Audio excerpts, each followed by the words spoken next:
ఒక సుడో సెక్యులర్గా బ్రతకడం కూడా ఒక బ్రతికేనా? మీరు గొప్ప మేధావులం లేకపోతే గొప్ప ఉదారవాదులం అని చెప్పడానికి ఎంతకాలం హిందూ సంస్కృతిని తాకట్టు పెట్టుకుంటూ వస్తారు?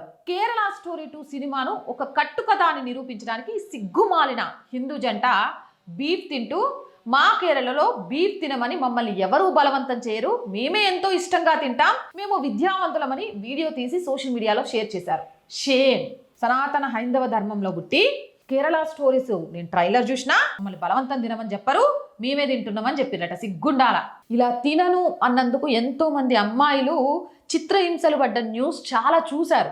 ఆహార అలవాట్లు వ్యక్తిగతమైనవి, అవి నైతికతను నిర్ణయించవు. కానీ హిందూ మహిళలపై జరుగుతున్న అఘాయిత్యాలు, దోపిడీ, దౌర్జన్యాలపై సినిమా తీస్తే దాని దృష్టి మరల్చడానికి ఇలాంటి తప్పుడు ప్రచారాలను చేయడం బాధ్యతారహితం. అలాంటప్పుడు ఖచ్చితంగా దాన్ని బయట జనాలకు చూపించాలి, ప్రశ్నించాలి.